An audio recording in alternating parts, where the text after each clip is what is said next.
Bianca Jackson and Cameron Swartz from Florida State and Boston College, respectively.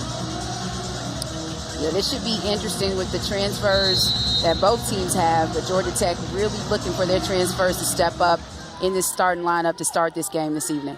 Hermosa and Christina Bryan inside the jump circle to get the season underway as it's controlled by the Yellow Jackets. Glad to have you along tonight in Atlanta. And Swartz pulls the trigger on the three. She is here to do that. The offensive rebound and the stick back doesn't fall. And it bounces out of bounds to Georgia State. Here are the starters for the Panthers, who set school records for points and margin of victory. 114-31, their win on opening night versus Agnes Scott, Tolliver, Lyons, Dyer, Dublin, and Bryan. For Coach Gene Hill, coming off a 10-16 season a year ago, had to replace 4 of their top 5 scores as Georgia Tech comes out in transition. And stolen away by Dyer. Swartz, Morgan, Jackson, Kayla Blackshear making her Georgia Tech debut, the transfer from Alabama, and Hermosa. Georgia Tech's second leading scorer and rebounder for the season to go. Pretty feed, unable to be finished underneath by Bryan. It was cleared away by Hermosa. Morgan drives and dishes, stolen away. Georgia Tech struggled with turnovers in its exhibition game versus Clayton State, and it leads to a bucket from Lyons, the redshirt senior, and transfer from Pitt. Yeah, that was a big-time play by Lyons, something Georgia Tech has to be mindful of in this game. Okay, let's dial up more of your keys for tonight as Swartz rains the three and knocks it down to put Tech on the board. Well, that's exactly what she needs to do. But the keys for Georgia Tech, they need to guard the paint. In the last game against Agnes Scott, Georgia State, I believe, scored 92 points in the paint, and they need to limit turnovers like they just did the last possession. And Georgia State, they have to play aggressive and turn their defense into offense, just like Lyons did a possession ago. This is a Georgia State team that wants to get downhill, draw free throw trips. That was the point of emphasis for Nell Forder in shoot-around as Lyons with the crossover. The foul line pull-up over Jackson's heavy, and the scramble is won by Swartz. Georgia Tech withstood 25 turnovers, held off a pesky Clayton State team in its exhibition game last week. Swartz already 3 3-point attempts, misfires there. And Coach Fortner, she talked about that was a tough game for her team. They're still trying to find their chemistry and get a rhythm. And it's not going to happen overnight, but as long as they continue to work at practice and try to get the rhythm going, they'll figure it out. Trying to get out in transition. And a block underneath. Dublin with a swat of Jackson. And Georgia State, they're a feisty team. Dublin, they're very capable defensively. As we said it, that was a nice pass, but nice block. Even better block by Dublin on that last play.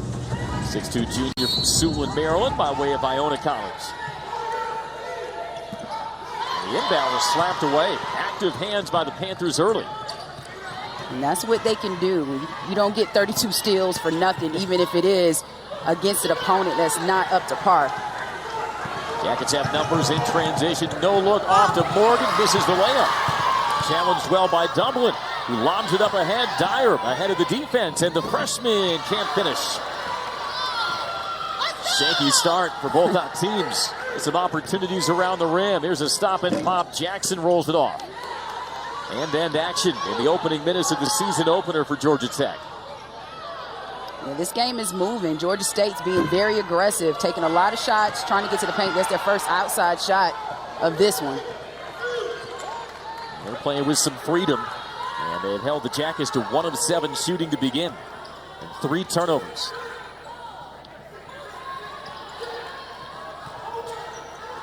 Morgan. Oh, the dump down to a cutting Blackshear. And that was a big-time pass right there to Blackshear, wide open in the paint for the layup. They were able to break through Georgia State's zone and find an opening. A sophomore from Orlando, Florida, spent 3 games at Alabama last year before transferring at the end of the semester as the travel was whistled on Dublin. Oh, never too early in the season to have a 2-man game, Stokes. It's never too early, and that was a nice dish by Morgan. Blackshear was wide open in the paint and had the easy lay-in. And to thread the needle a bit.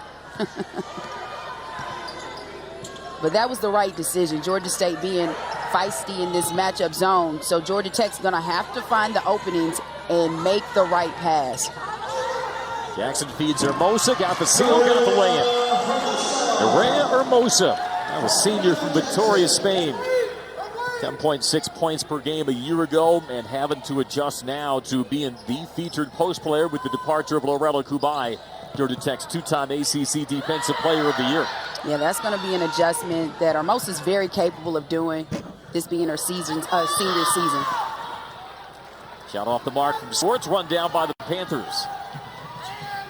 Panthers won for their first 7, and they turn it over.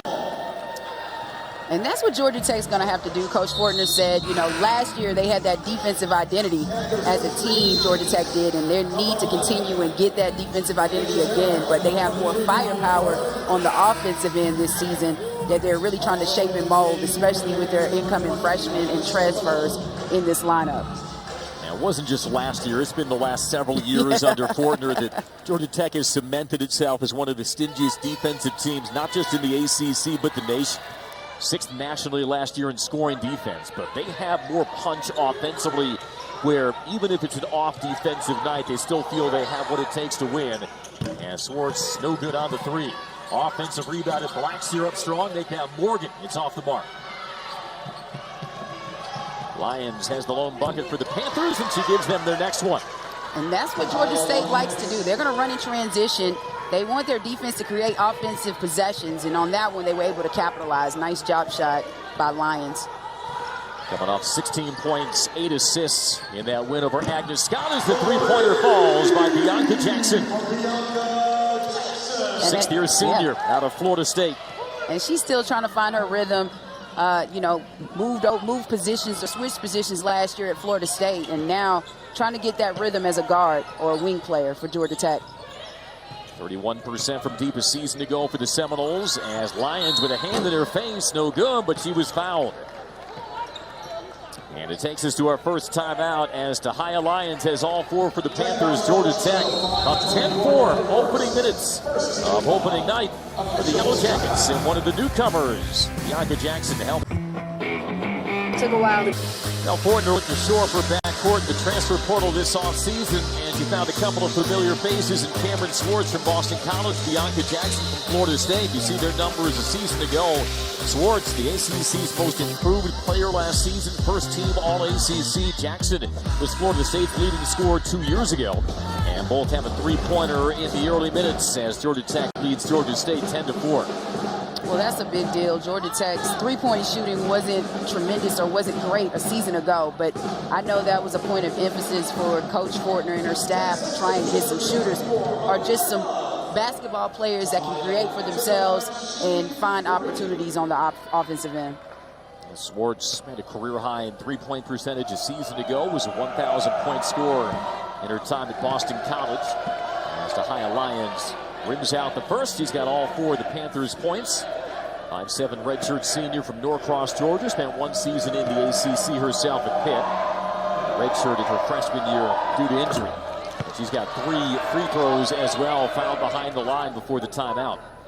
Yeah, that's a hard lesson. You never want to foul a shooter, especially behind the three-point line.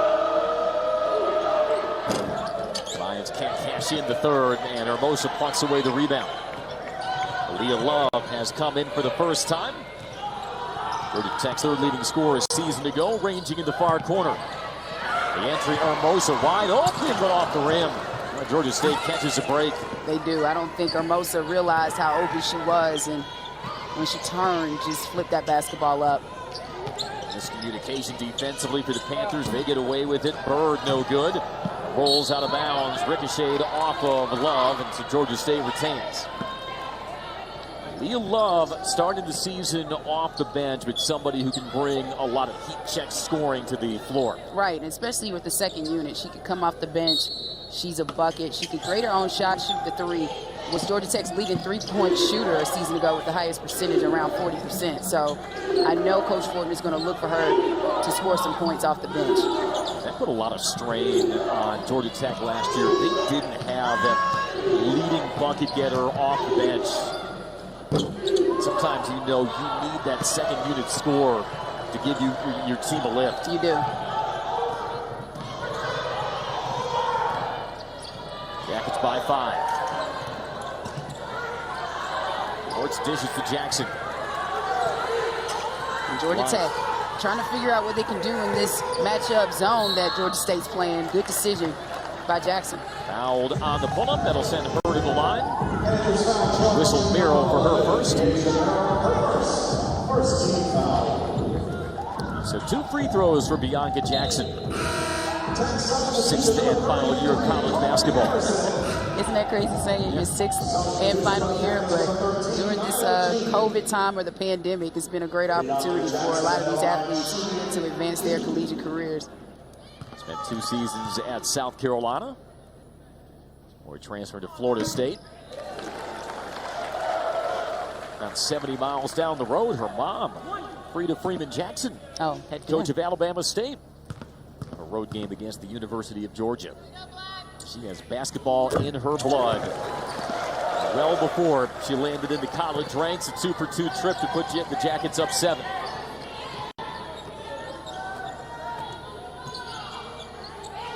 Georgia Tech was a top 25 team nationally in field goal percentage defense a year ago.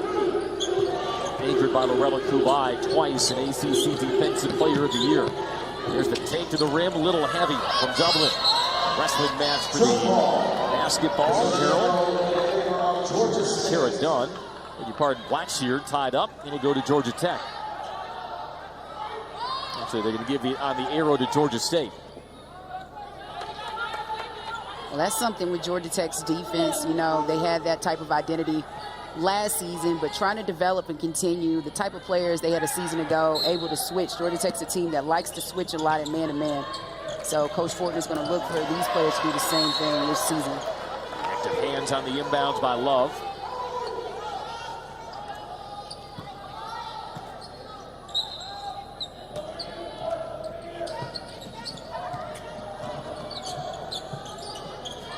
Bird takes Jackson into the lane, but Jackson with the stop. She was up to the challenge as the Jackets turn the floor in transition. And that's good defense. Now it's critical to see if Georgia Tech can get something going in the half-court set.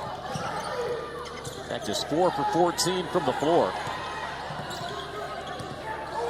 Dribble handoff to Swartz. Rolling, shooting, little heavy. Rebound Panthers.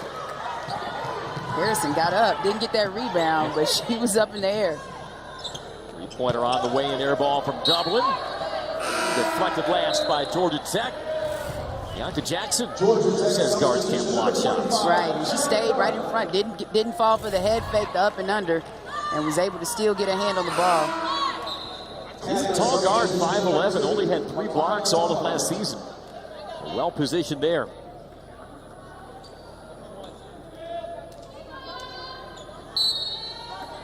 Swartz gets a breather for Nell Fortner. Kara Dunn, the 5'11" freshman from Dallas, Georgia, in for the first time. Barrel on the post up on Harrison. Got the stop and gets the board. And that's great defense by Harrison. Something Coach Fortner talked about earlier with Harrison, wanting her to come off the bench, play solid defense, and rebound the basketball. She's showing that early in this game. Georgia Tech's captain catches on the step out. Inside of 2 minutes, first quarter, Georgia Tech, the 12-5 lead. Love off the pin down, and it's off the backboard. As the Jackets trying to ride out some nerves in the half court. You can see that. Really trying to push the ball in transition. Jackson pushing it. But Georgia State does a great job to get back in transition defensively to make a stop. Georgia State's transition defense has been sharp, and that draws some applause from Gene Hill. Not only an assistant at Georgia Tech, spent time in the ACC at NC State. 5th year at the helm of the Panthers.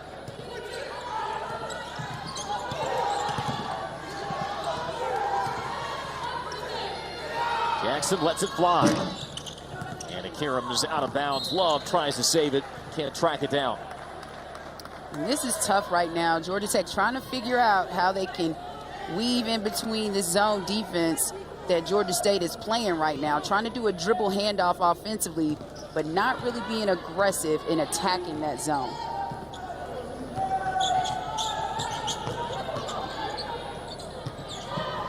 The season openers. Tough. So, yeah, it's tough. You find yourself grinding until you can figure it out. Georgia Tech Bryant to turnover out of the Panthers as Morgan subs back in, replacing Dunn. Blackshear will also come out. Tony Morgan, one of Nell Fortner's prized freshmen, ranked as high as number 24 nationally out of Tallahassee, Florida.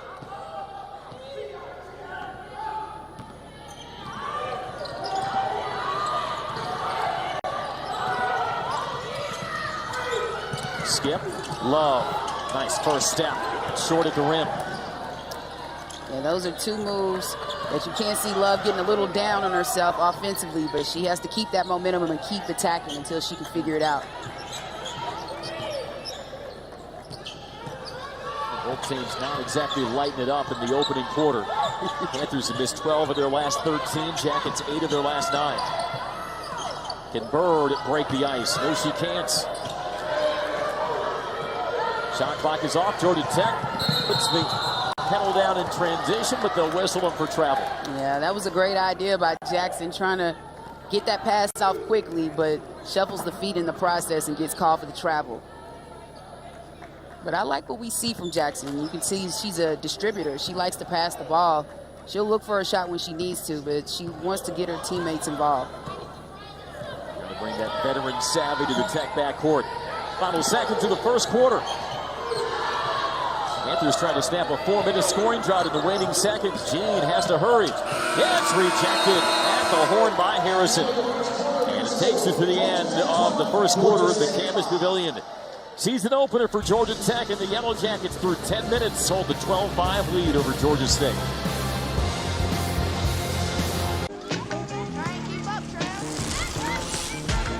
Send no blitz. Send no blitz. In the days when I was young, I'm not a kid anymore. Both of these teams right now, their defense is being very stingy and not allowing a lot of points. Jackets closed that first quarter 4 of 18, 22%. Did make a pair of three-pointers as Morgan probes along the baseline, has to wheel out and reset. Works off the Hermosa screen. One freshman to another. Dunn to Morgan at her entry pass smothered. Lyons beating Tolliver, splits a pair of defenders, gets blocked.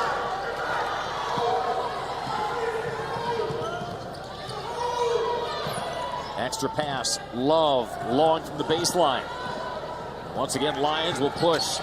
No, looks it to Bryan. Bryan with the reverse, no good. Oh, had she finished, that would have been one for the highlight reel. That would have been a great one with the reverse layup on the opposite side of the basket. Off the no look. One of those IKEA fast breaks. Everything but the finish, right? Everything but the finish. The duck in and the foul. As Dunn works on the low post to draw herself a pair of free throws. And that was a good steady move by the freshman Dunn. She took her time once she had positioning and just made a nice post move and was able to draw the foul. Now she's at the free throw line for 2 shots. Draws the foul on Nyla Jean, her first of the quarter.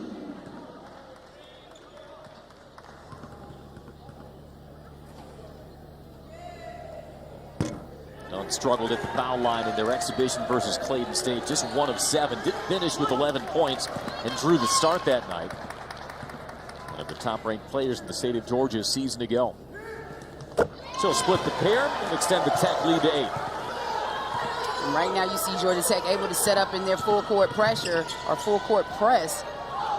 See if they can get a turnover. Lyons avoids the trap at midcourt, nearly threw it away, but it was retrieved by Jean. Here's a 3 by Dyer. True freshman getting the star for Jean Hill tonight.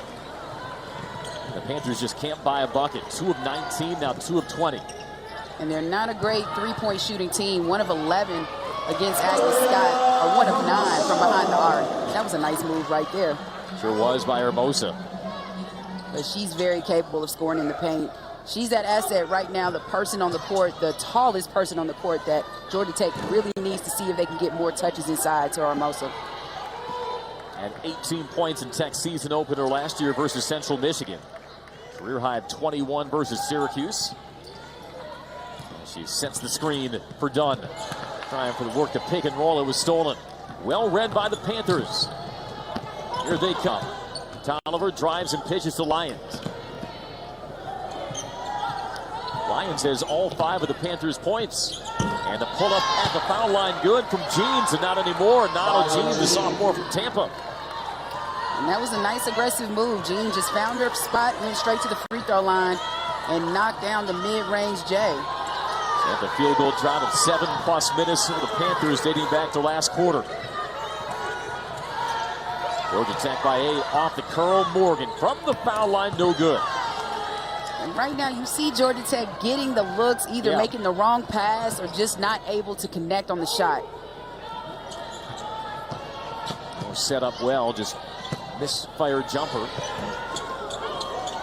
Rips away the rebound. Now Borders says Tony Morgan, extremely athletic, was an accomplished hurdler in high school as well. As Dunn tries to chase after the air ball from Swartz.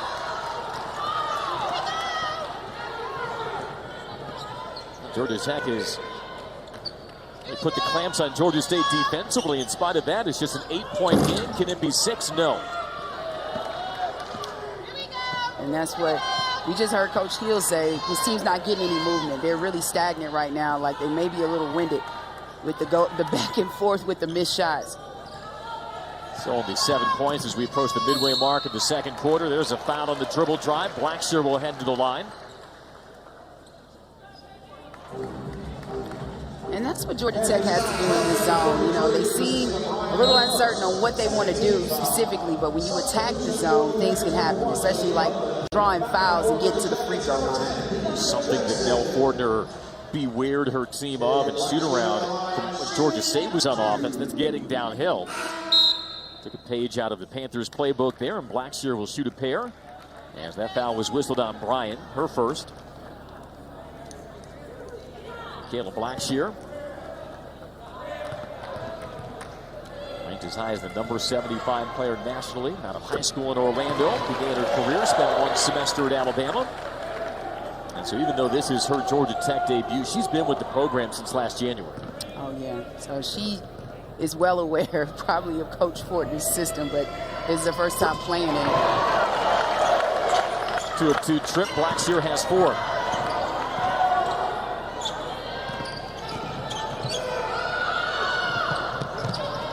Out to double digits for the Jackets. They spring the trap on Ryan. She is marooned. Steps through it, shovels to Dublin. Wrap around, bounce past to Merrill, and she's fouled. And that was a great job by Georgia State, breaking that zone. We saw Lions being under pressure with the trap in the corner, and she's able to get out of it and make the nice pass. And you see Merrill right there getting to the basket, drawing the foul. Georgia Tech didn't tighten that trap enough, and Lions found the escape valve, and it leads to free throws for Merrill. You can never let the players split the trap. That is a lesson that will stay with you well after your career has ended. So here is Merrill, Georgia State's leading returning scorer, 7.2 a season ago, and that was good for 4th on the team. Merrill high 17 points against Agnes Scott, also had 8 rebounds, 5 steals.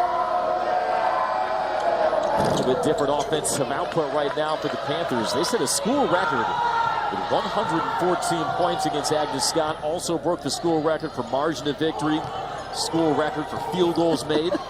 Broke everything. Pretty much. Probably quicker to tell you what offensive records they didn't break. Also dribbles out of traffic. Pestering defense by the Panthers. It forces a reset from Jackson. Shot clock at 3, off the Hermosa screen.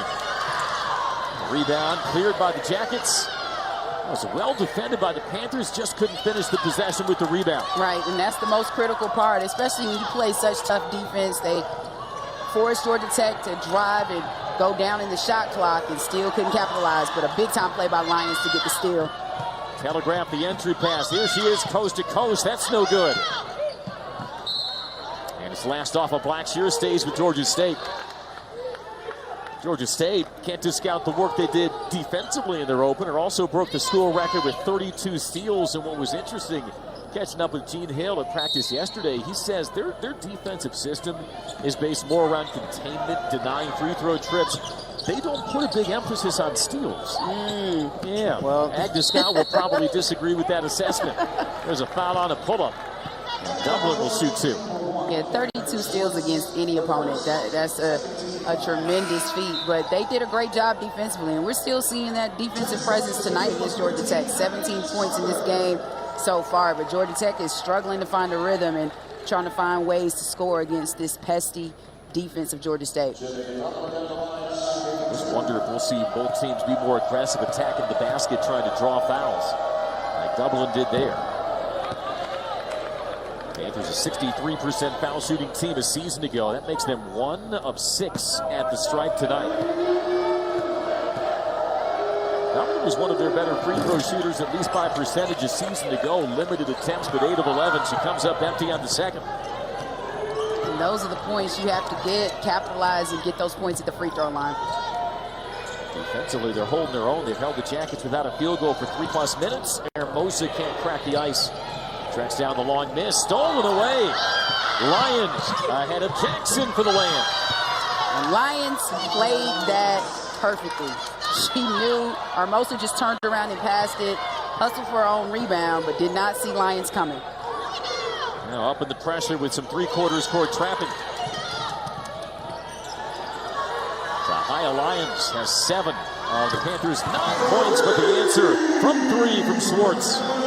And you have to get up on Swartz, get her hand in her face. She will let it fly. Very capable three-point shooter for this Georgia Tech team. First team all-conference a season ago, averaged 16 points a game for Boston College. A steal by Jackson. She takes it coast to coast for the win.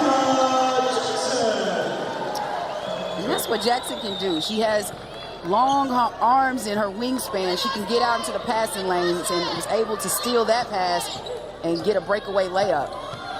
Jackson now has 7. A quick 5-0 burst by Georgia Tech, and they get the offensive foul as Swartz hit the floor. Bianca Jackson and Cameron Swartz, the grad transfer for Nell Fortner, able to stifle a little bit of Georgia State momentum. It was first to 3 by Swartz. Expect a lot of that inside the canvas this year as Georgia Tech leads by 13. Gene Hill is working up as much of the sweat as his players, coaching them up during the timeout.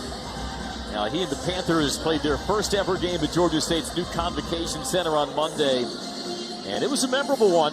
Trounce and Agnes Scott 114-31. You see the records the Panthers set in that game. They set the record for most points in the game, which had stood since 1987. That's insane. But way to set the standard for the first game in the new arena. Coach Hill has done a great job with this team since he's been at the helm and trying to build each season, each year. You know, either through the transfer portal and finding JUCO players to transfer from other institutions, but he's trying to build a program that can last for a long time for Georgia State. One of those transfers to Ohio Lions, responsible for 7 of the Panthers' 9 points. Georgia Tech ball out of the timeout. Loses the handle, doesn't lose the ball. Here's to Blackshear. Blackshear lowers the shoulder, attacks the rim. Shot clock did not reset. Harrison tracks it down. Georgia Tech needs to hurry. Lions with another steal. She tumbles to the floor, and they will call the travel. Georgia State thought there was a case made for a foul, but Georgia Tech will get it back. Yeah, and Lions is a little upset, but all throughout that possession, there was a lot of contact between Georgia Tech and Georgia State players. Nothing was called, even when Cameron Harrison went and got that rebound. It looked like she took a bump. So the refs are really letting them lay it out and play. There's already a 4th steal for Lions.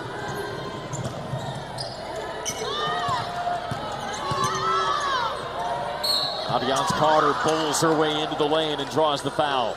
First action for Aviance Carter, the junior from Norcross.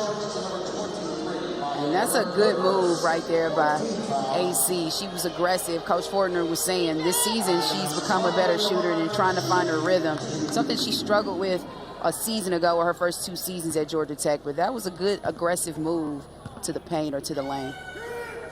3.3 points a game a season ago. Was 59% at the foul line. I think I and her parents are the only ones who still call her Aviance. Everybody, like you said, know her as AC. And AC goes 2 for 2.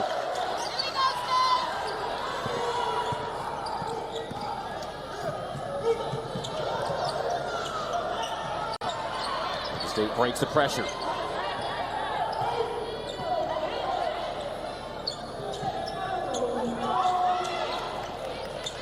Merrill wanted his team to move the ball with a little more urgency around the perimeter. Merrill no good, had that set up well. She did, and that was a good move. Good hustle, almost gets a steal.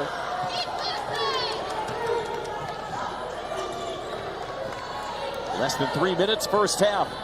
Tech on a 7-0 run. They stretch their lead to 15.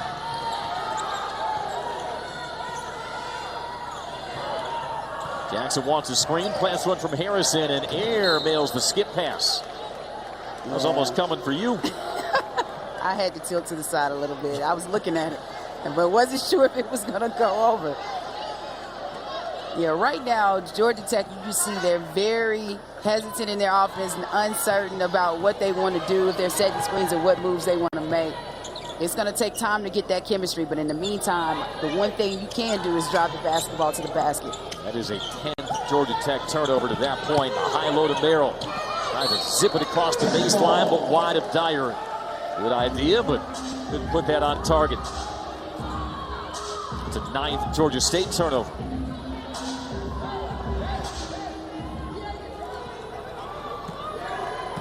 Never want to see the turnovers outpace the made field goals. Season openers sometimes a little more at risk of seeing that.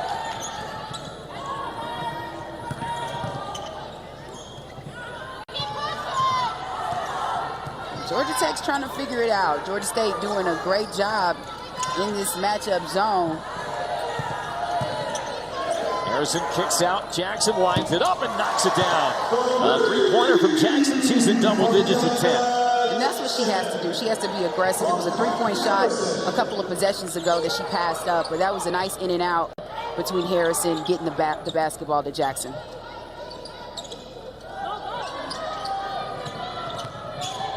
Off a step back.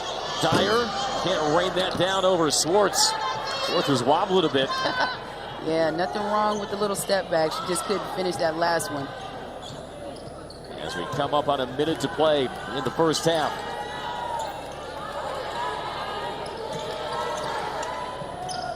Harrison tried to carve out a steal on the block. Yeah, she had it. They needed to give her a look. AC missed her. He steps out, sets the screen for Swartz. Shot clock at 5. Fouled on the pull-up. Merrill had her on the switch around the screen. Thought she had blocked that clean. Swartz will shoot 2. And here is that last three-pointer. That was a nice in-and-out play. Harrison made the right pass. Jackson was wide open and was able to knock down the 3. But that's more of what Georgia Tech needs to do, playing in and out, especially when they have the type of shooters that they have on this squad this season.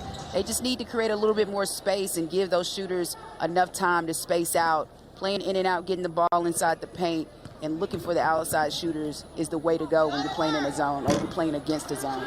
It's kind of an odd split right now in the box score. That's 4 of 8 from 3 for Tech and 4 of 20 from 2-point range. Shot it well at the line despite that miss from Swartz. 7 of 9. And Swartz stays put at 6. But the hustle by the Jackets and Blackshear to get a fresh possession. 10-0 Georgia Tech run. Swartz off the handoff, open, and down the well.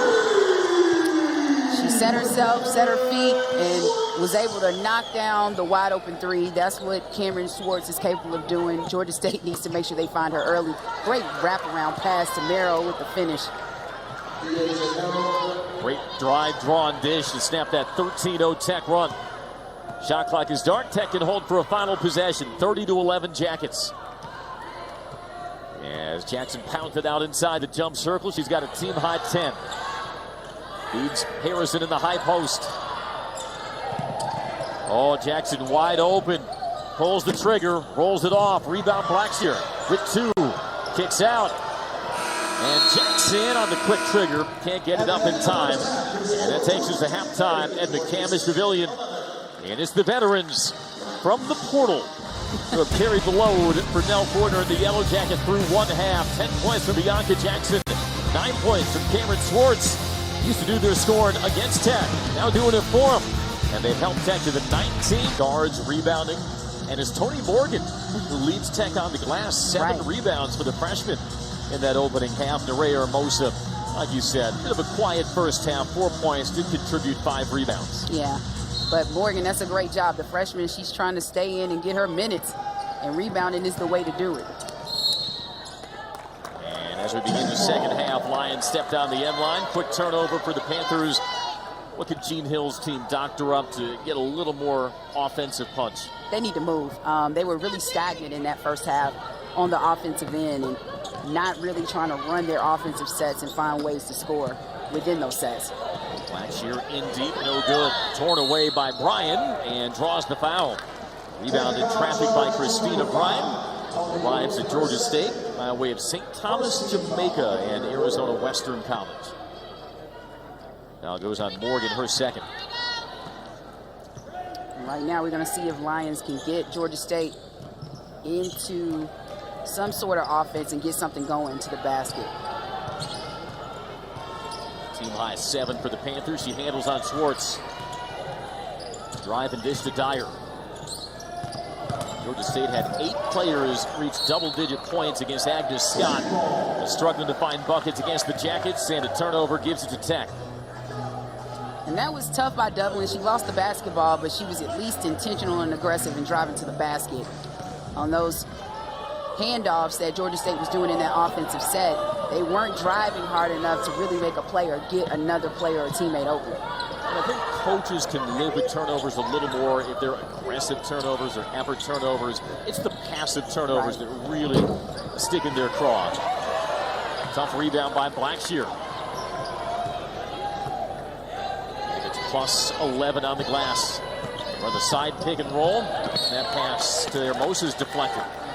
And that's something these freshmen at Georgia Tech, they're going to have to get adjusted. You know, Hermosa's used to getting that pass from Lorella Kubai or another teammate of stature like Loda Lawton and knowing how to get that ball up high enough to get it to Hermosa. It's off the inbound. Jackson gets the blow by. Tough finish, cannot get it to fall, but she will go to the line. And that was a good decision right there by Jackson. She saw the opening baseline and just took nice crossover, drives to the basket, can't finish, but is able to draw the foul and go to the free throw line. You're right, that was a burst, and it's a quick second on Bryan.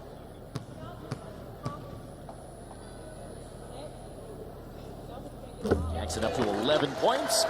Season to go. Shifted to shooting guard. That caused their numbers to taper off. Less than 7 points per game. But prior to that, led Florida State in scoring and assists. No Seminole player had led the team in those categories for an entire season since 2001. So it's not just the scoring, but the distributing ability that makes her a valuable floor game for Nell Fortner. And that's what we're seeing tonight. You know, she's trying to get her teammates involved, but I think her switching positions is making her more of an asset, especially going on to the next level professionally. With Nell Fortner some more versatility as well. Bryant catch and shoot off the glass. It's clawed out of there by Dublin. She goes off glass again and draws the foul. And that was a tough play. Swartz didn't just grab the basketball, tries to dribble out of it after getting that rebound in possession, and unfortunately gets called for a foul in the process. There's the second on Swartz and sends Dublin to the line. 0-2 from the stripe in the first half. Make the row of 3. You can just hear Gene Hill sigh right in front of us. Yeah, this is a tough one when you're watching this. You want to capitalize and make free throws because that can get you out of this funk they have right now and being unable to score and find ways to score in their offensive sets. The Panthers an unsightly 2 of 9 at the free throw line. Try to overheat the Jackets in the full court. Hermosa doesn't get the bounce. Look here, Blackshear flying in. The rebound, and now Jackson on the drive. You see, that just changes the momentum. Blackshear was being aggressive, gets that offensive rebound to give Georgia Tech a second chance opportunity. And Georgia Tech just loses That was Bryant. Bryant on the other end, and she misses and can't capitalize. That's a tough one. No, but they get the steal as Lyons picks the pocket of Swartz. Dublin will hit the exit ramp in the fast break. And there's a 3, first of the night, Michaela Tolliver, the sophomore from Melbourne, Florida. And I tell you, that was a 3 Georgia State needed. Tolliver stepped right into that and is able to knock it down, gives Georgia State an opportunity to get in there, full court pressure to slow Georgia Tech down a bit. Panthers have been 0 for their first 6 from downtown. Georgia Tech, meanwhile, 5 of 11 from deep. Hermosa goes to work on Dublin. Challenged well, ball out of bounds. It goes to the Panthers. And that was a great job by Dublin. That's one thing. Nerea Hermosa, she doesn't like a lot of physicality in that paint. But she's capable of battling and scoring deep inside when she has that type of positioning down low. Hermosa just 2 of 6 from the floor. And she comes out. Aaliyah Love takes her spot.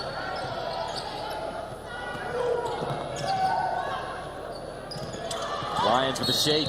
The step on Blackshear and draws the hand check on Blackshear. I think she would prefer the basket. Yeah, I think so too. And Blackshear on skates. Now, they call that Jackson. Okay. Be her first.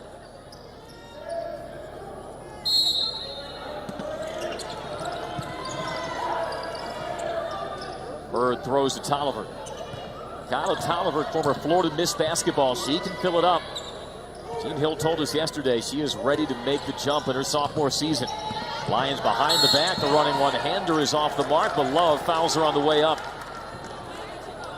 And you know, Lions, she likes to dribble, has nice ball handling skills, but you can't fall for those fakes. But she does a great job of being able to draw the foul on Love and is at the free throw line for 2 shots. That's what Jean Hill wants his team to do, is get downhill. See what Lions has done. Yeah, she needs a little support. Now has as many points as the rest of her team. Yeah, she does need that support, but she's been carrying this Georgia State team right now offensively, being probably the most aggressive player for Georgia State on the floor. Coming off 16 points, 8 assists, 6 rebounds, 6 steals. In that round of Agnes Scott, a 2-of-2 trip at the line. 34-17 Tech. Georgia Tech greased the 8 count. You had Swartz wide open in that corner. Yeah, Georgia State lost it for a second. Jackson off the stagger screen. Reverses to Love. Love on the deck. Finds Jackson. Lines it up again from the wing. A crawl over the top of the backboard, out of bounds to Georgia State. Jackson, that was a hold your breath moment for the Georgia State defense with what she's done with a clean look tonight. And they have to get out on Jackson and Swartz. Can't leave those 2 open. We know definitely in the first half they're capable of knocking down threes. Make one of the other Georgia Tech players hurt you from behind the arc. A 3 in the corner. Horseshoes off from Bird. And Morgan out of the pack with it. On the run to Swartz, no good. Rebounded by Jackson. Good cleanup by Jackson. Now that's the offensive rebound I'm sure Coach Porter's happy to see. Tough miss by Swartz. Jackson right there to clean it up. Bianca Jackson, season high for Florida State last year, was 16 against Wake Forest. She's got 16 tonight. A triple try by Tolliver is good, and that's a second 3 of the quarter by Kyla Tolliver. Georgia Tech needs to find Tolliver. She's their 3-point shooter. She's not afraid to let it go. It has energized this Georgia State bench. They had 11 points at halftime. They've got 9 points in the quarter. Still not halfway through. Georgia State did a great job with their pressure defense, forcing Georgia Tech to take a lot of time off of that shot clock. Morgan tries to read the pick and roll, lost the handle. And it's Tolliver with a 2-on-1. Lions give and go. She loses a shoe, but she didn't lose Tolliver, and she lays it in. Right now, we're seeing Georgia State starting to pick up the momentum, getting very aggressive and creating offense from their defense. And timeout, Nell Fordner. Yeah, so Georgia State has found a bit of a spark. And it all happened when that first 3-pointer fell. Now to High Lions, she blew a tire in transition. Or she rewards Tolliver for the steal. It's 36-22. Here's the thing about the good times in life. We don't always realize we're in them. Hey, it's the president of Georgia Tech, Angel Cabrera. Got that swag. No doubt about it. Well, so far, Georgia State has discovered its swag in the second half. They've already equaled their point total from the entire first half.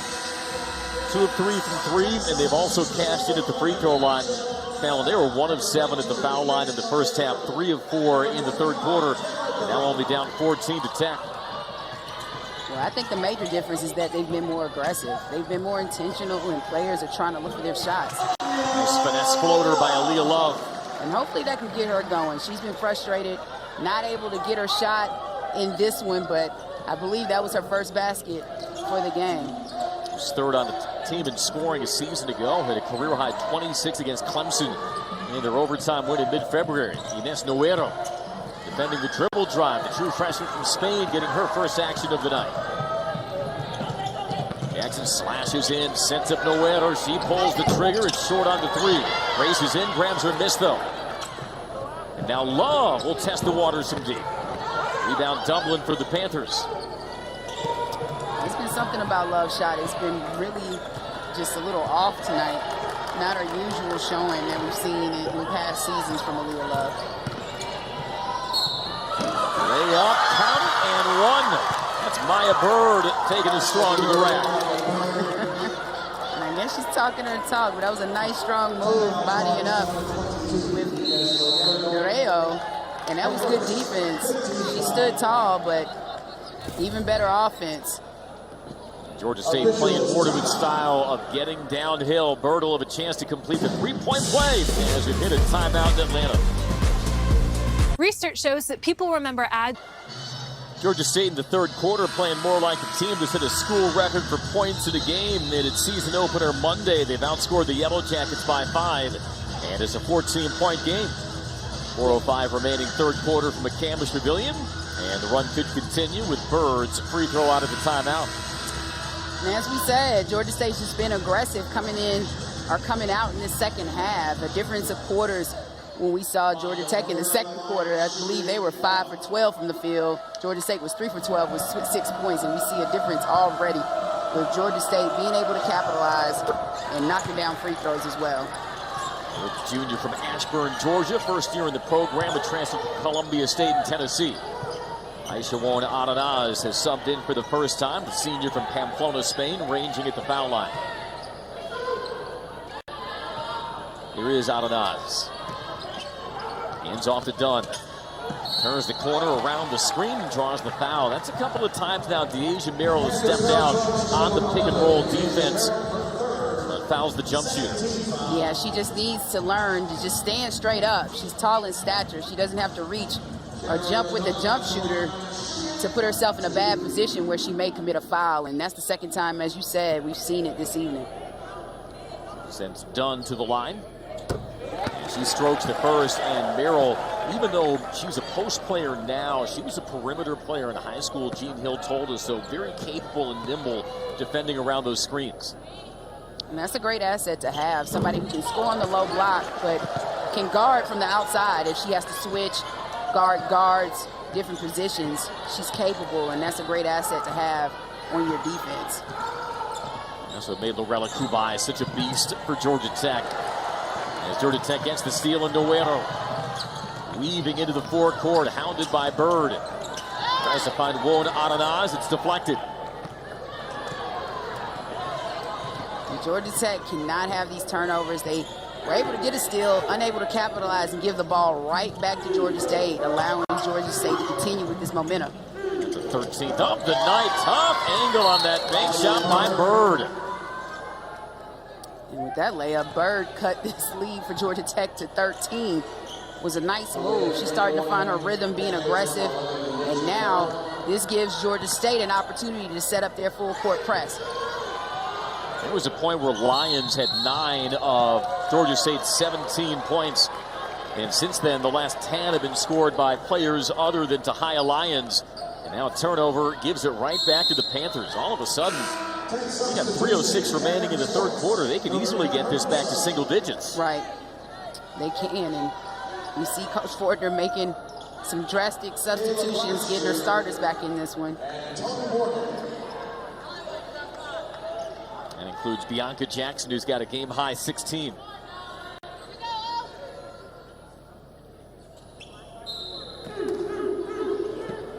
Tech has won 18 straight against Georgia State. Last met in the season opener of 2020.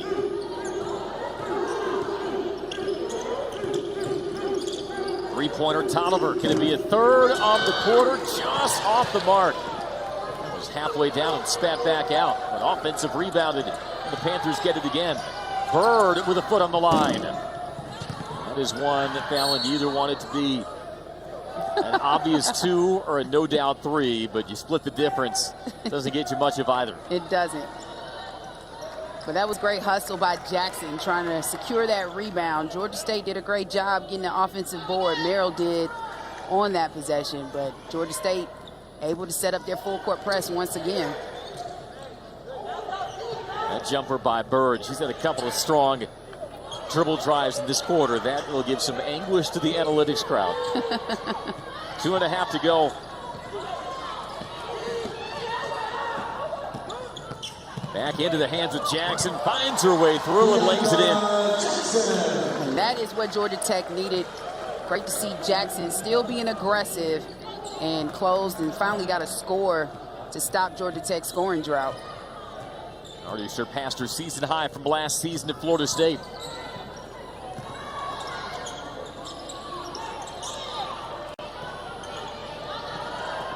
Bird feeds the post and Merrill. Grinding away on Hermosa, and there's a foul on Hermosa. You can see what Coach Hill was saying about Merrill. Very nimble, good footwork in the paint. Had one-on-one positioning with Hermosa, who has the height advantage, but she took her time and was able to make a play on the opposite end of the opposite side of the basket. It's the first foul on Hermosa. This is a completely different team offensively in the third quarter. Just their ability to get paint touches and get to the free throw line. They're figuring it out, and you know, Georgia Tech hasn't made it very difficult. We're not seeing the same type of defense we saw in the first half from Georgia Tech in this third quarter. Second on the Panthers in free throw attempts last year. She sinks the second. Enables the Panthers to set up their full court press.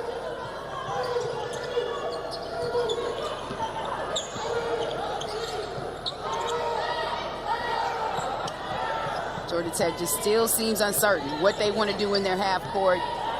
They have the 2 post players up high. Nice kick out.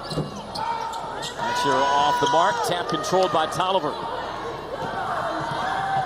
Good passing. Got the look they wanted. Just couldn't cash in. Bird cashes in from 3. And all of a sudden, the deficit down to 11.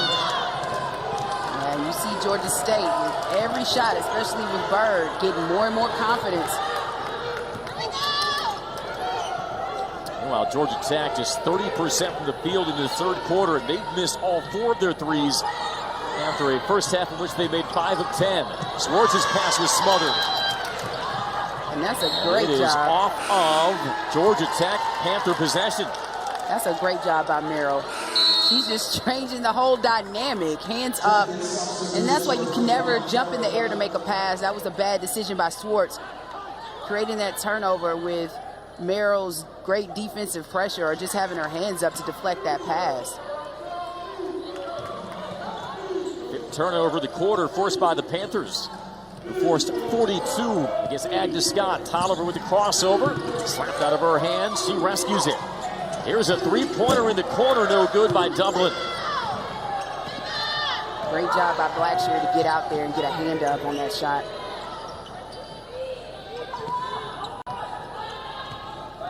.11 Georgia Tech lead, but not as much breathing room as they would have liked.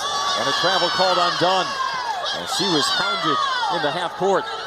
And you see Dunn getting frustrated, getting called for that turnover. The second time she's been called for a travel in this game. And the on-ball defense has been withering this quarter for Georgia State. Shot clock is dark. They can indeed cut this to single digits. Down 19 at halftime.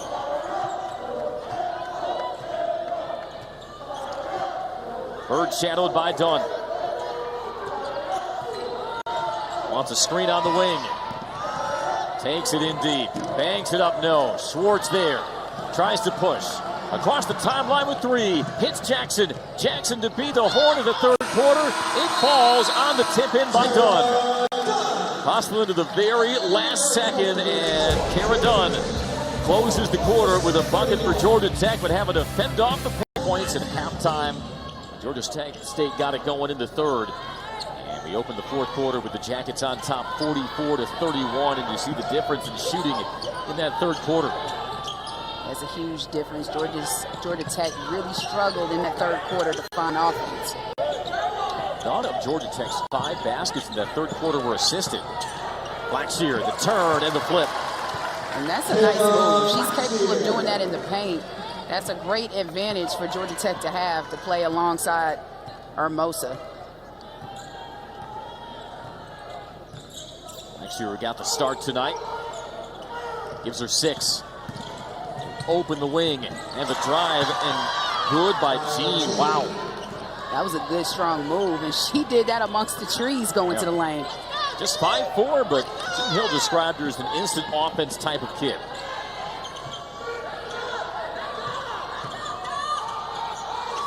Swartz surveys.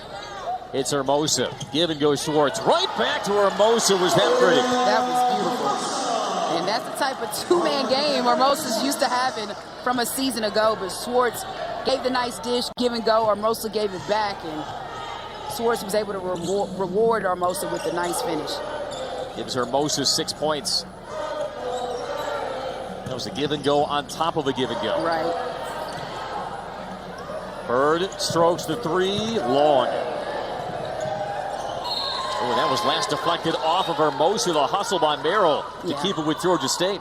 And that's the hustle that Merrill's had in this second half, especially on the defensive end, trying to find opportunities for her team to get second opportunities at the basket. And she's going to the bench, but well-deserved to get a break after she has really played hard in this second half. Christina Bryan takes her spot. Merrill tore ACL, was a freshman at Kentucky, redshirted. Jean Hill told us she's getting that confidence back. And Georgia State off the restart, didn't realize they didn't have much time left on the clock. Yeah, you always have to be aware of the time that's left. Look at that shot clock when that ball's out of bounds. Three-pointer from Bird was an air ball. There was no change in possession. Right, so the clock never reset. Georgia Tech strings it around the arc.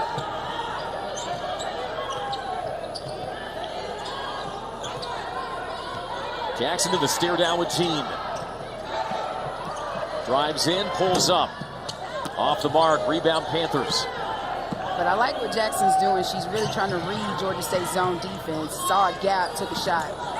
Teardrop heavy by Lions. Georgia Tech trying to get numbers the other way. It's Carter running the floor. Oh, but an extra step by AC Carter. Wave off the basket. Yeah, this isn't the NBA. It's too many steps. But that was a nice pass by Jackson. Trying to get her teammates involved. Nice pass in the open court. Unfortunately for AC, she gets called for the travel. Saw the 1, 2, 3. Yeah, you're right. At State Farm Arena, nobody would have bet it in Lions. Bryan blocked by Hermosa, but a foul call.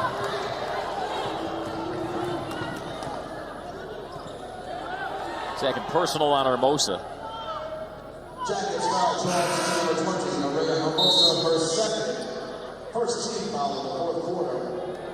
Panthers substitution number 0, Sadie Dyer. So to the line goes Bryan, who's a 10-point-a-game scorer a season ago at Arizona Western. Rattles it down to make it a 14-point game. And this is not the type of game Georgia Tech wants to be in. Georgia State's doing a great job of slowing the game down, but capitalizing at the free throw line to try and cut this lead even more in the fourth.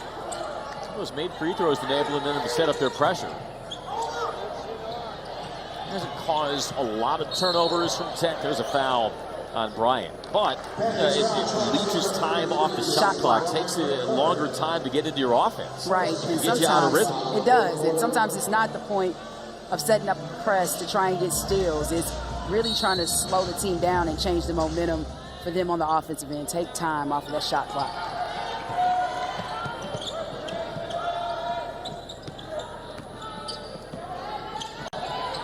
Had 9 points in the first half. Still searching for a first bucket of the second. Jackson on the hezzy, got stripped, and is out of bounds off Jackson. I thought she had a lane to the basket, but was denied on the help side. And that was good defense. That was a good shift. They saw her coming. Jackson saw that opening again and let that burst of speed come out.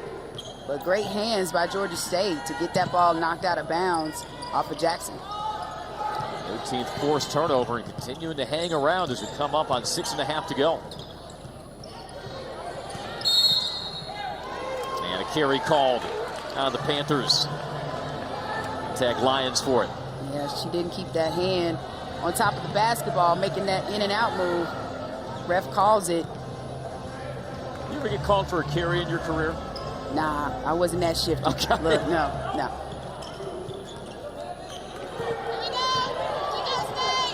Either that or you were an exquisite dribbler. I'll take that one. Carter drops it off. Blackshear, and they wave that one off for a travel. Hey, I think that might be the point of emphasis at practice this week. Learning to really get your feet and gather yourself before you make a move. Because you're already thinking dunk in, pump fake, but you have to have your feet planted first. You do. Or at least establish that pivot foot if you're going to make that move. A step back three. That's short from Jean.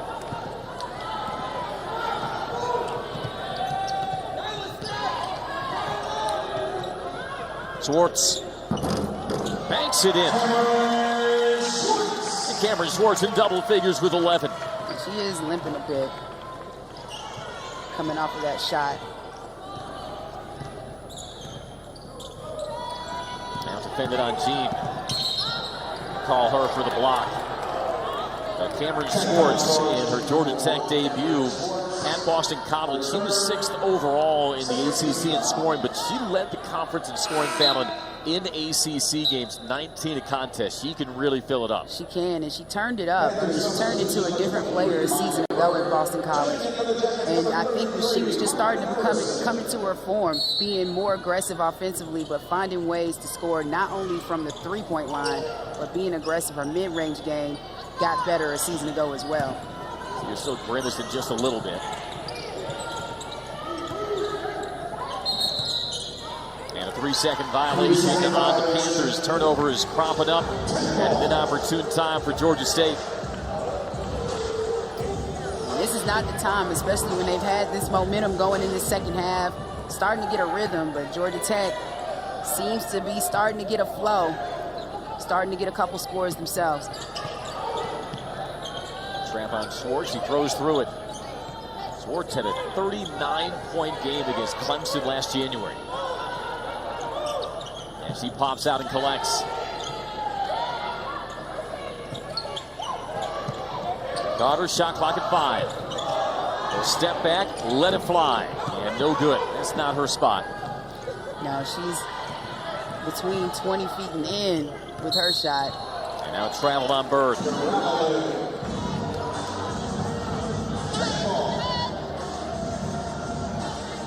Georgia State down 19.5. They close to 11. Good pass. But a great job for Swartz to pull it back out, let her teammates get across the court and set back up. Swartz cutting through on the drive and a foul called. And that'll take some time. Season debut for the Jackets. Trying to withstand one last charge from the Panthers. Welcome you back to Atlanta. Georgia Tech on top of Georgia State, 50-35. Cameron Swartz to shoot free throws out of the timeout, making her Georgia Tech debut out of Marietta, Georgia, about 20 miles outside of Atlanta. Taking her a while to get back home. Began her career at Colorado and the past 4 seasons at Boston College. And if you think she's excited to be back in her native Atlanta, you clearly haven't met her mom, because she told me today her mom bought 21 season tickets this year. That's awesome. Well, that's great support by her mom, trying to make sure she'll always have somebody in attendance at these games. But she's really traveled to some cold places before coming back home to Atlanta. But I'm sure Coach Fortner thought she was a great asset or a steal in the transfer portal to get for this Georgia Tech ball club, but a consistent scorer and shooter, something Georgia Tech was in really need of. Late violation will wipe away the second attempt. Yeah, Nell told me in the preseason she called Cameron about 10 minutes after she saw her name in the portal because she said she always killed us. No, yeah. I saw a couple as of she those did many games. other ACC opponents.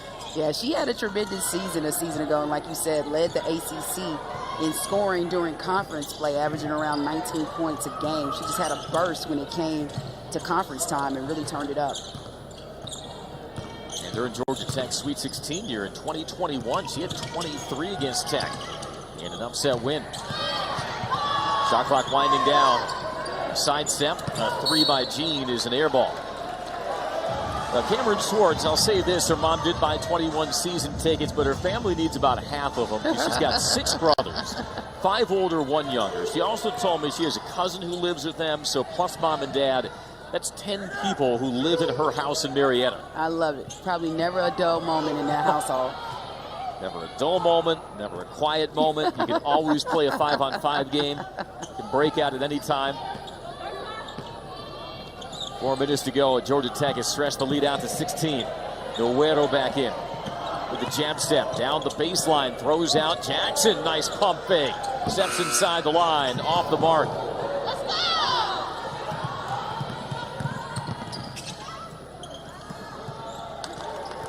That was a good save by Lions.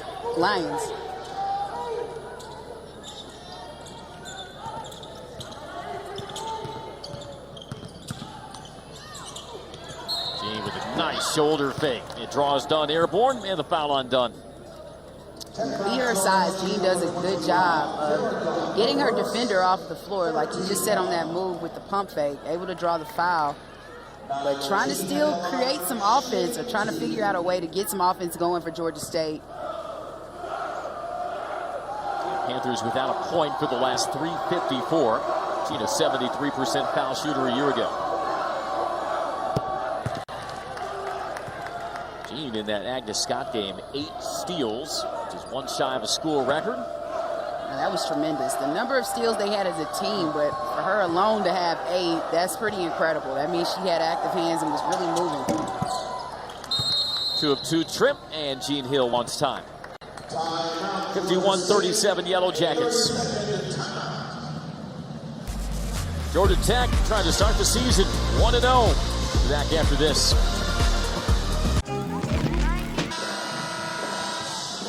Tech and Georgia State met in the season opener in 2020, meeting to kick off the 2022 season for the Yellow Jackets. And Georgia Tech has led throughout 51-37. Jackets back inside McCamus Pavilion on Sunday when they take on Kennesaw State. First road game November the 16th at Auburn. Tipped out off the inbound, stays with the Jackets. Yeah, that's going to be a big matchup when they go and play Auburn on the road next Wednesday. That's going to be a rematch of last year where Tech suffered a tough loss at home. And a turnover on the inbound. Trying to hit the home run pass. Lions pitches to Bird. And back around Tolliver. Swings out the 3.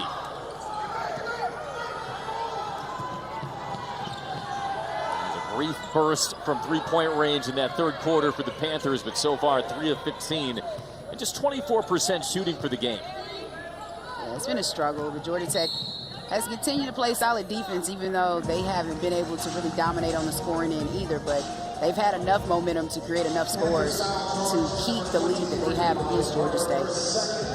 Second team foul. Call that a common foul on the dribble drive for Jackson. Well, she's just a wily veteran, isn't she? She is, and she's smart, knows what to do with the basketball, and sees the floor well. She will be an asset. Didn't see that defender well as Tolliver picks it off. Bird to the rack, and she goes to the line for 2.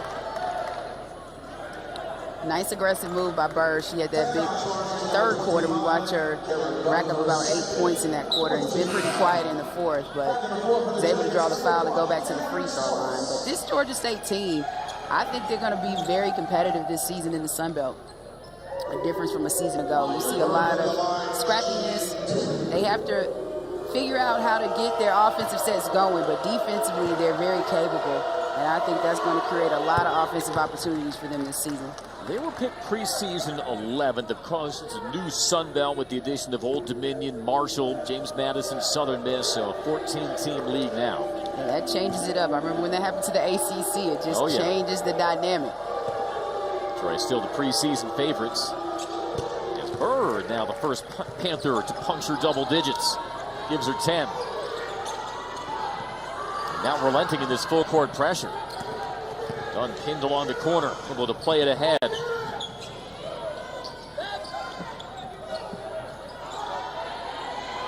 And you still see Georgia Tech just really unsure, having to tell players where to go, set up screens. It's going to take time to get that chemistry going, but you got to work through it. You see Jackson trying to direct like a point guard does. She's doing a great job as a leader for Georgia Tech this evening. There's an in deep with a pump fake and the foul.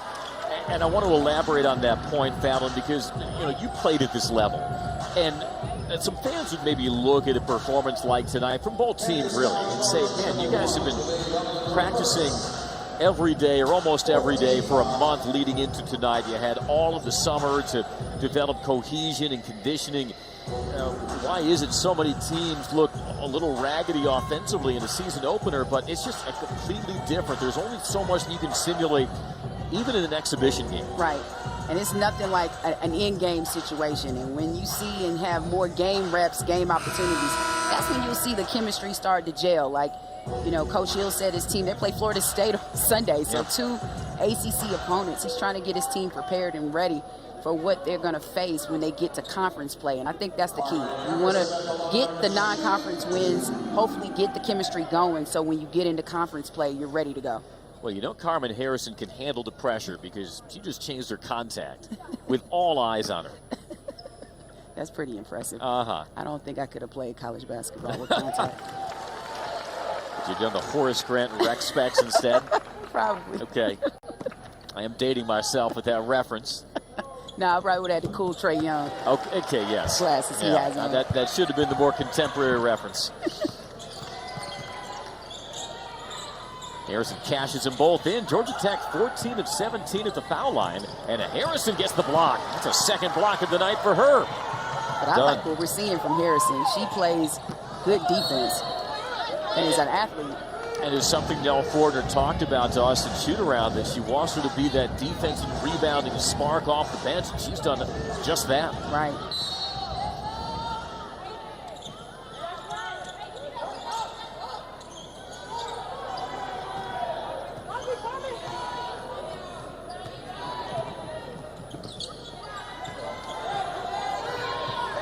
Jackson defended by Dublin. Takes her baseline, walks it over the top. They'll stay with Tech. And that's one thing against Georgia State. You're not going to get anything easy. They've made it difficult for Georgia Tech to really score in the paint, unless Georgia Tech has had wide open looks from making good passes and been intentional in driving or making the right move to the paint. And not a lot of easy offense. Swartz was bumped from behind. 2 more free throws for Cameron Swartz as they tag Lyons for her first.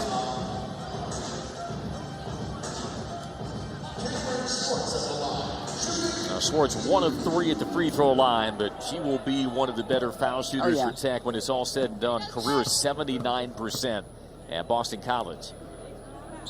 She will, and I think tonight we've seen she's been a little shifty.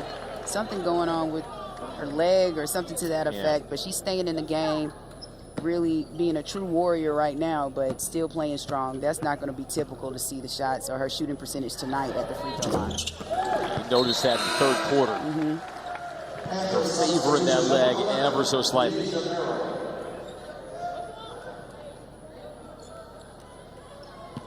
As Alyssa Phillip departs from the Georgia State 5. Inside of 2 minutes. Bird with a step through. She is fearless. Can't finish there, but Georgia State retains. She is, but you need that sometimes, especially when you're trying to find ways to score, and it's been difficult. You need those players that are willing to be aggressive and to figure ways to score, find a way to score, create their own shot. That's something Bird's been doing in the second half. You can tell how well she fits Gene Hill's system, former Georgia Tech assistant.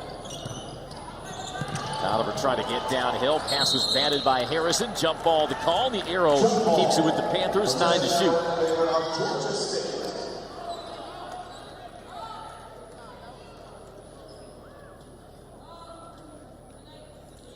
I think we might have a cramp here from Tolliver. She'll get subbed out. Yeah, that's never fun. Time to find some electrolytes. And Tolliver was the one who really loosened up the offense in the third quarter. She came off the bench, got a couple of baskets, and it seems like that confidence became contagious for the Panthers. All you need to see is a little lighter. See that ball go into the hoop a couple times, and it's infectious. You'll see your teammates start to come around and start being aggressive as well. We know Lyons has been doing it all night. She's been the most consistent player for Georgia State this evening. Knocked down from downtown for Tahia Lyons. It was a 20-point third quarter for Georgia State. Only problem is their other 3 quarters, they only have 22 points.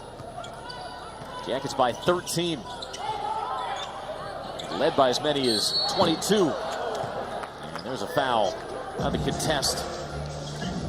Yeah, Coach Hill's like, come down here so I can talk to you about this foul against a 3-point shooter. You don't ever want to foul a 3-point shooter, especially in a jump shooter, but she had the shot wide open. All you can do is just defend, keep your hands up, hope they miss when you are late closing out on a shooter like Cameron Swartz. That is a lament since the line existed.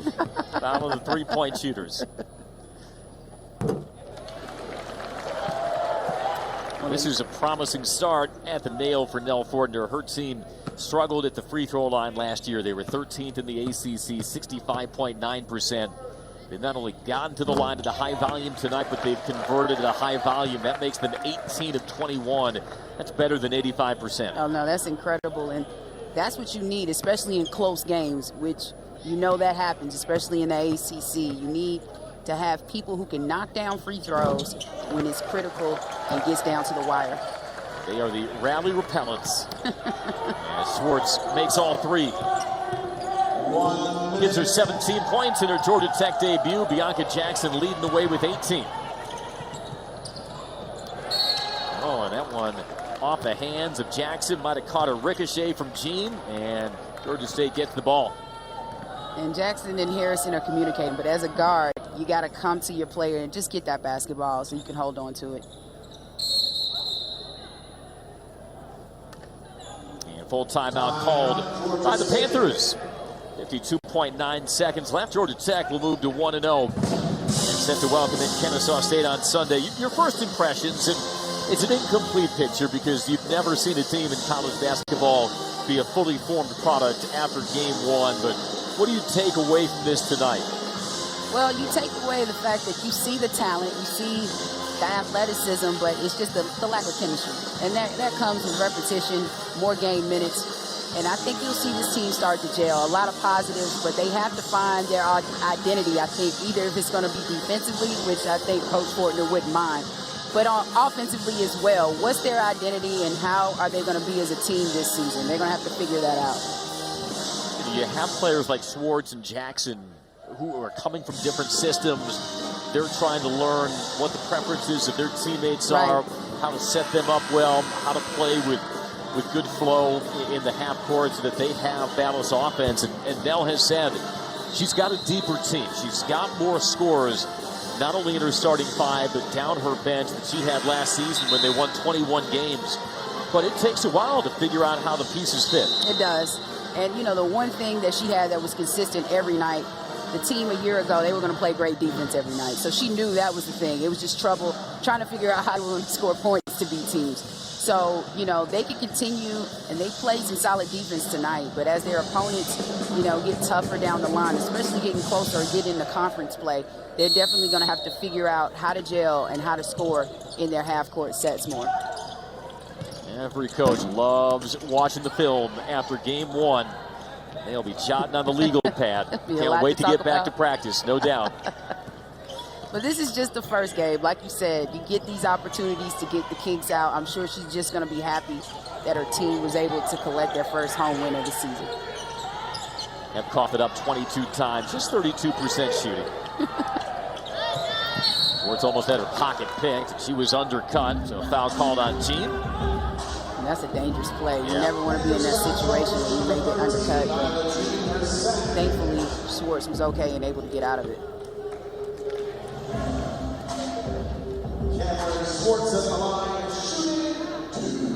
And so 2 free throws here for Swartz in the final seconds. Led the ACC in 20-point games a season ago with 13 of them. ACC's most improved player. That's tough to do. And, you know, she has some big outings. When she gets hot, she can score in bunches. Well, they knew all about her scoring prowess here in the state of Georgia before she even rejoined the ACC. She led the state of Georgia in scoring as a high school senior, 32 points a contest. That's a lot of buckets. It is a lot of filling it up. She's got 19. Shot clock is dark.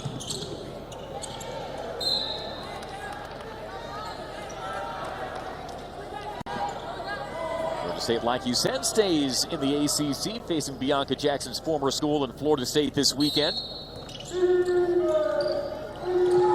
the Georgia Tech men and Georgia State men will lock horns on Saturday at the Georgia State Convocation Center. Gorgeous new building that'll be the home of the Panthers for years to come. In the home of the Jackets tonight, they will fall as Georgia Tech opens its 2022-23 season with a 60-42 win over the Panthers. Yeah, this was a tough game, but Georgia Tech was able to get the victory, and I'm sure Coach Fortner is going to be happy about that. Stuff they continue or will have to work on, both of these teams, but for this to be Tech's first game, Georgia State's second game, not a bad showing. Now the portal pays dividends in game 1 for Nell Fortner, who 2 graduates